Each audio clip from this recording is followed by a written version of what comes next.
Welcome in on this beautiful Saturday. Who is ready for the time to change tonight? I'm certainly not. It's depressing. We're going to have the sun going down at like 4 p.m. Always a rough part of the year. I never understand why they do this. I don't think there is a good reason. I think it uses way more energy because people are generally up during the 4 to 5 p.m. hour, right? Where it's going to be dark all of a sudden, but we have to deal with it. Daylight savings is going to be over. The one benefit is that we do get an extra hour this weekend. And it's a busy weekend of football outside of the 49ers, obviously, who are on their bye week. A lot of college football. Can't wait for that Tennessee-Georgia game. That's going to be huge here in just about, 35 minutes. It's good that we're doing this right now. And then the NFL slate tomorrow. It's going to be the one weekend of the regular season where 49ers fans are going to have a chance to just chill, not have to worry about their team, watch all the other teams beat up on each other. So it's going to be a lot of fun. But also the bye week means that I evaluate where the 49ers are right now. And my offensive evaluation just came out this morning on The Athletic. This is it right here. Jimmy Garoppolo and the 49ers offense, a midseason efficiency evaluation. That's what we're going to talk about on this beautiful Saturday. So I'm going to copy and paste this one into the chat section. There you guys go. And we're fine. I see somebody complaining I'm late. I don't care if I'm late. I run these on my own schedule. So the schedule, the time that I put up there at the start, that's just to let you know that I'm going to come live at some point. But hopefully you have enough to do to where you're not just sitting on YouTube waiting for a live to start. If that's the case, then please change the way that you're operating. Anyway, 49ers offense. This is, the dichotomy that I feel is something that the media is not reporting enough on, fans don't know enough about, because they rely on preconceived notions about Kyle Shanahan's offense and maybe some of their preconceived notions and biases about Jimmy Garoppolo. And they always say, oh, well, the run game is what always leads the charge for the 49ers. And in previous years, it has. When you've looked at DVOA rankings, which is defense adjusted value over average from Football Outsiders, the 49ers have consistently, when Garoppolo has been healthy, they've consistently ranked well in both run and pass, but the run ranking has always been a little bit better than the pass ranking. Last year, I believe it was number 4 run, number 5 pass. 2019, the other healthy season for Jimmy Garoppolo, was number 6 run, number 7 pass. So it was a good top 10 balanced offense for the 49ers, but run was always slightly ahead of pass. Well, this season, things are different. The 49ers, ever since Trey Lance went down with injury in week 2, so Jimmy Garoppolo took over in week 2, not including the Lance game with a monsoon happening in Chicago in week 1, the 49ers are the number 2 pass offense DVOA in football. Now, you might have heard number 1 from me and number 2 as well. It's a technicality. That's the difference between those two. If we erase week 1 for all teams, including the 49ers, obviously the 49ers are number 1. But if we include week 1 for everybody, but only take away week 1 from the 49ers, as makes sense because they're obviously playing with a different quarterback now and they're not in a monsoon, well, then the 49ers are still behind the Chiefs at number 2. To illustrate that, I have it right here. This is the past DVOA post week 2 for the 49ers. Chiefs number 1, 42.7% above average. 49ers right behind them, 41.3%. Then you have Mike McDaniel's Dolphins, the Ravens, who are going to be playing on Monday night against the Saints this week. And then, oh boy, the Seattle Seahawks. That's lining up to be quite the game on December 15th up in Seattle. It always seems to work out that way, right? When the 49ers are in true division title contention. It's them and the Seahawks. And then I remember that epic game that we saw up there in Seattle to close the 2019 season where the 49ers won by a millimeter right at the end. It was just complete mayhem up there. And we know how loud that place gets. And the Seahawks are the only team ahead of the 49ers in the NFC West right now at 5-3. Anyway, the 49ers and the Seahawks both amongst the top 5 passing offenses ever since week 2. And back to what the 49ers formula is, they're down at number 21 in the run game this year. And, that's what I centered my offensive analysis on, is that the 49ers so far this season at this bye week, 8 games in with 9 to go, are an imbalanced offense. And they're imbalanced in the way that might surprise some people because it, runs contrary to the stereotype. Kyle Shanahan loves the run. The run game is going to be the locomotive that tugs the train for the 49ers. Well, not in this case. Number 2 pass offense, number 21 run offense. And I hope all of a sudden it becomes really clear to everybody why the 49ers traded for Christian McCaffrey, because he helps both the pass and the run offense. We talk about him and his rapport with Jimmy Garoppolo in the pass game, and we saw it against the Rams, right? And I think it's going to help stabilize the pass game for the 49ers. But the run game is what really needs that bump up. And over the past 2 weeks with Christian McCaffrey, the 49ers run game is already up to number 13. So 6 games without Christian, the 49ers were number 24 in rush DVOA. 2 games with him, they're number 13. That's moved the number 24 to number 21. The goal for the 49ers as this season progresses over the back 9 will be to continue the rushing improvement that they saw with Christian McCaffrey so that the rushing offense moves into the top half of the league and ideally into the top 10.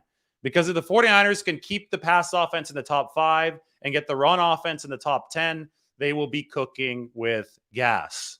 They've consistently been a top 6 on both sides, top 7 on both sides, run and pass. If they can get the pass game, which can be more impactful than the run game because it can be more explosive, right, when you're throwing the ball, if they can keep that in the top 5 and get the run in the top 10 with Christian McCaffrey over the back half of this season, this will unequivocally be the best 49ers offense under Kyle Shanahan. And I think with the weapons that the 49ers have, it should be the best offense that they've had under Kyle Shanahan, because you go from McCaffrey to George Kittle to Brandon Ayuk to Deebo Samuel, who we obviously didn't see in this past game against the Rams, but he's going to be back after this game. Kyle Juszczyk, Juwan Jennings. The list goes on with this offense, right? And Elijah Mitchell should be coming back on November 13th to create a 200 monster in the backfield. So the 49ers offense, if they can establish balance, has the weapons to truly, I think, unleash hell on the opposition moving forward. Now, how are we going to measure the 49ers and balance? Well, this is the stat that to me is almost a be-all, end-all, because it shows how balanced the 49ers are and how comfortable they are with different alignments. Out of the shotgun this year, the 49ers have averaged 6.9 yards per play. That ranks amongst the best teams in football in the top 5. But from under center, the 49ers rank amongst the bottom 7 teams in football, only 4.5 yards per play. So shotgun has been way more productive than under center alignments. Shotgun alignments are traditionally more pass friendly, so this makes sense, right? If the 49ers are a better passing team, as they have been so far, at least before the McCaffrey era started, it makes sense that they'd be better working from the shotgun. And that's something that Jimmy Garoppolo has been very comfortable with ever since his college days at Eastern Illinois and then moving to the Patriots. Under center is something that a more run-capable team will be happier with, typically. And the 49ers have not been nearly as good under center. Again, they rank number 24 in the league at 4.5 yards per play. The difference between these two numbers, 6.9 out of the shotgun, 4.5 under center, that is one of the largest differences in the NFL. The 49ers have a massive gap in efficiency between their shotgun plays and their under center plays.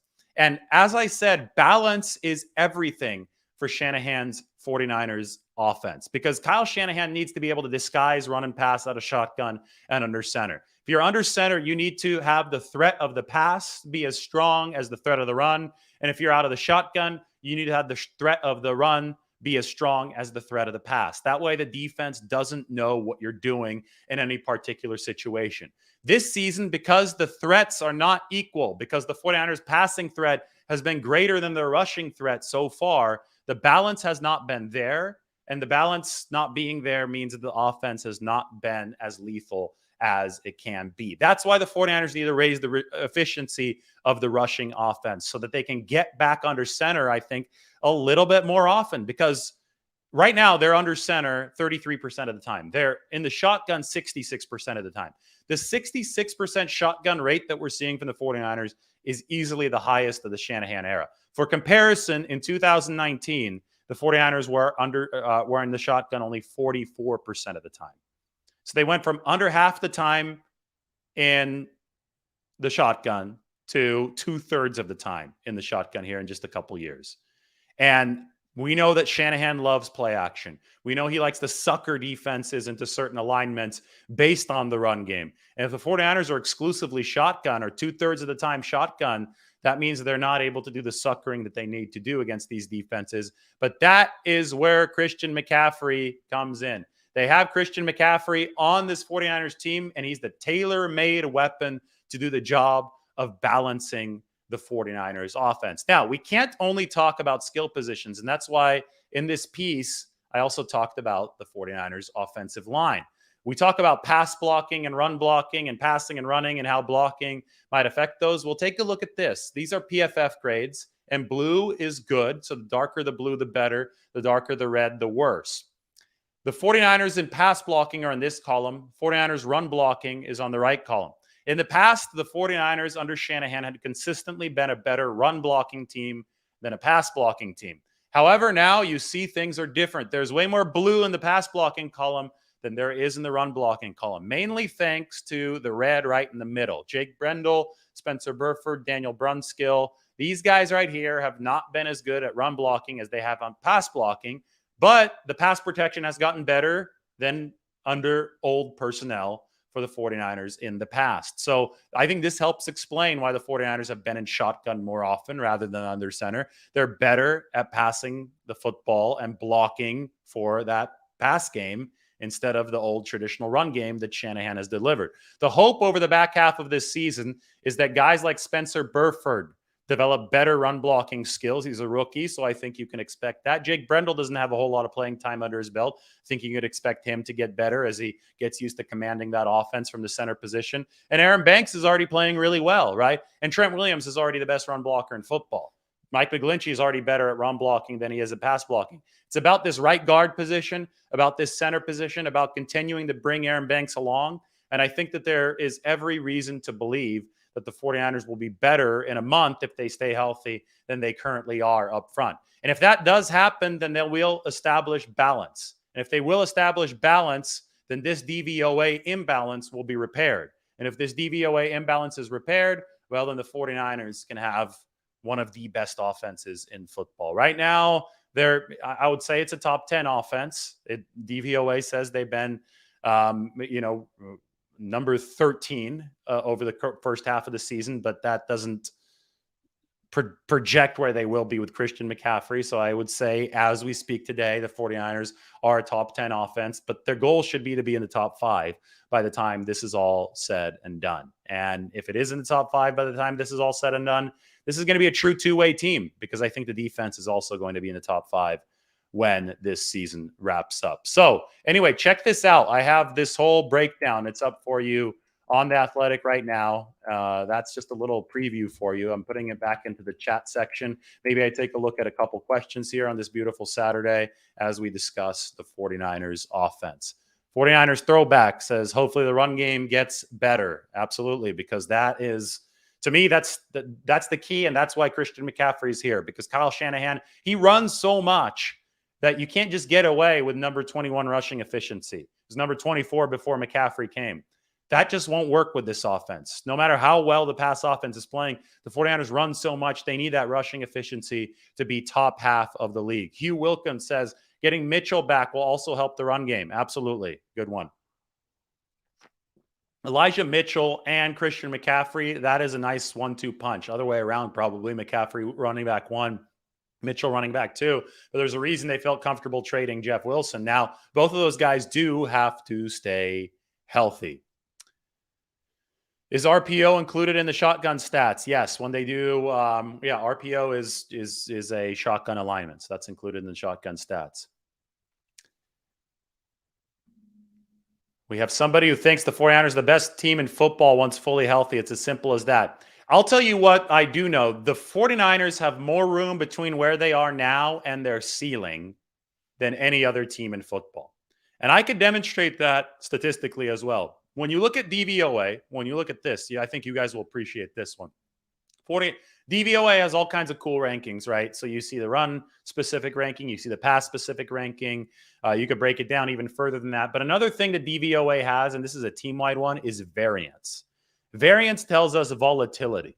The 49ers are ranked number 31 out of 32 teams in variance, which shows that they have had higher peaks and lower valleys than all but one team this season. That, in my opinion, is actually a good sign for the 49ers, because you think about the peaks and the valleys. You think about the Denver game where the offense was horrific. You think about the Kansas City game where the defense was terrible. And you say to yourself, are the 49ers going to replicate either of those two performances moving forward, or are they likely to? I don't think they're likely to replicate their Denver offensive performance. That was Jimmy Garoppolo's first start back. Offense was sluggish. Offense wasn't in rhythm yet. I doubt they're going to replicate their Kansas City defensive performance. The defense didn't practice all week because of injuries before that game. So if you, I think, can reasonably reach the conclusion that those two games were outliers, then you will, and if you look at the statistical data, it suggests that they were outliers when the 49ers are ranked number 31 in variance. Well, then you can come to the conclusion that the 49ers have a whole ton of space in between where they are now at 4-4 and their ceiling, which I think is a whole heck of a lot higher. And their ceiling is arguably at or near the top of the NFL. Now, it's a matter of actually proving that to be true over the back half of the season. But I can tell you that the 49ers ranked number 7 in overall DVOA, just overall team DVOA, are the highest ranked 4-4 team. Every single team ahead of the 49ers in the DVOA rankings is at least 5-3. So the 49ers are in there with all the firmly winning teams, even at 4-4. And I think that suggests that there is still meat left on the bone for the 49ers to eat here over the second half of the season. All right, back to some of the questions. Gammon Brown, thank you, man. Jeff Wilson saw 36% of the snaps in the backup role. Can we expect more of a 50-50 split with Christian McCaffrey and Elijah Mitchell? Oh, boy, it's a good question. Maybe Mitchell is eased back into it on November 13th. And I think that's probably the smart way to do it. But we've seen Christian McCaffrey out there for an 80% workload already, right here in his first game, more than 80%. He was out there very frequently. I know his first week against the Chiefs, they took it easy with 22 snaps. But expect McCaffrey to get the lion's share here on November 13th against the Chargers, and Elijah Mitchell to be worked back into things gradually as time goes along. Tommy Huxley wants to get Jordan Mason involved, at least on third and short, maybe Ty Davis Price. I think that you have to trust the rookies to get them involved. You don't want blown pass protections and fumbles and all this and all that. But once they've earned Shanahan's trust, which seems like a complicated process sometimes, then they will start getting more and more playing times. This is funny. Jimmy Garoppolo leads the league according to the most internet trolls in almost interceptions. I don't know what. I know that you're joking, Randall, but I don't even know what that's supposed to mean. Speaking of Jimmy Garoppolo, I mean, if we want to talk about Jimmy Garoppolo right here, this is where he's at as far as non-defense adjusted efficiency stats. So number 1, number 2 in defense adjusted value over average for the 49ers offense. But your raw efficiency stats, Garoppolo number 5 in adjusted net yards per attempt, which includes interceptions. Number 5 in EPA per drop back. Interception rate for Jimmy Garoppolo, 1.9%. That is the best of his career so far. He was 2.7% last year, down to 1.9% for Jimmy Garoppolo this season. Ranks number 14. So he's in the top half of the league in interception rate. And if you guys remember, I've always talked about the need for Jimmy Garoppolo to bring the interception rate down under 2%. I've always said that would equate to the 49ers offense reaching potentially elite stratospheres. If Jimmy could ameliorate his biggest weakness, and that's interception rate, and bring it down under 2%, the 49ers will be in a much better position. Well, look what he's doing right now. Interception rate under 2%. That's really, really key for the 49ers, and they hope to keep it that way. For, every dropped pick, there's also been a great dropped downfield pass from Jimmy Garoppolo, right? Against Atlanta, Charlie Werner dropped that ball. Ray McLeod dropped the ball. Brandon Ayuk caught one, but it got called back by holding.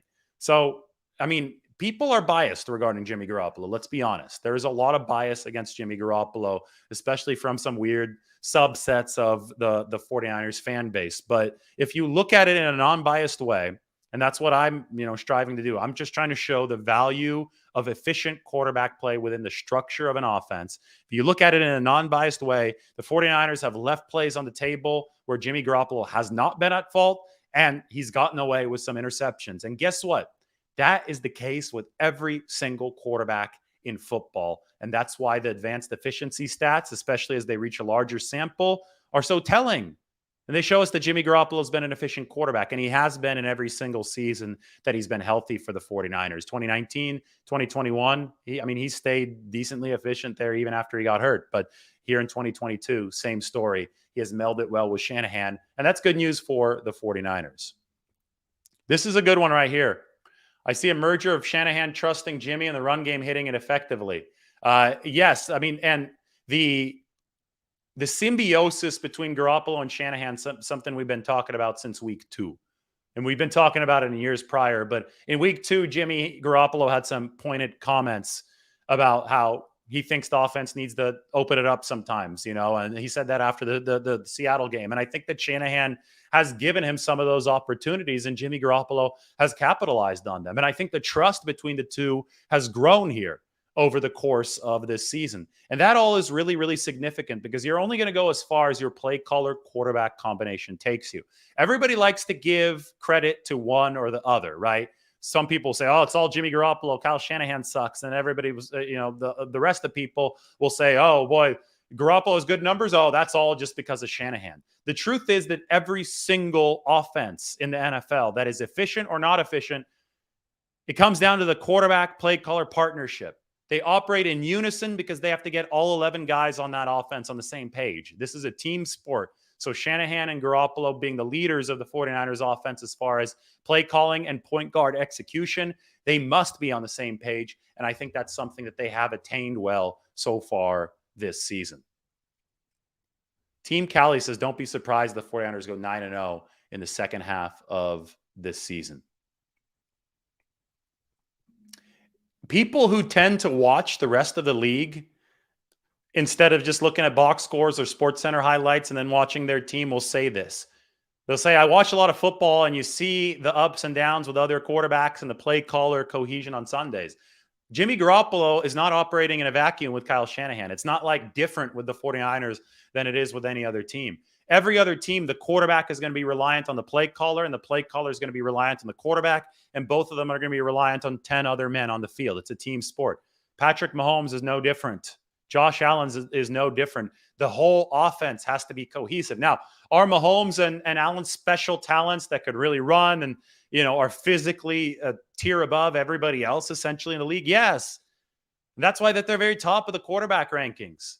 But Jimmy Garoppolo's efficiency is right there with them. So Jimmy's obviously doing a lot right as well. They're different types of quarterbacks, but the end goal is efficiency. And once we appreciate that efficiency within the structure of an offense, we will much better understand what the 49ers might do over these final 9 games and what the 49ers thought process about team and franchise building might be. The reason why people have been so wrong about the 49ers moves regarding Jimmy Garoppolo, the one that I'm mainly talking about is last year. People thought that Jimmy wouldn't be around for the 2021 season, when to me it was obvious that he would be around for the 2021 season, is because they've undervalued the efficiency that he's brought to the table. The 49ers don't undervalue it, which is why they kept him around, right? They when he fell into their laps for this 2022 season, they were like, this is great because if Trey Lance gets hurt, we have an option that's been very efficient for us. They had to go to that option that's been very efficient for them. And the 49ers are thinking they're lucky stars that Garoppolo is still on this roster right now. Otherwise, it probably would have been a lost season.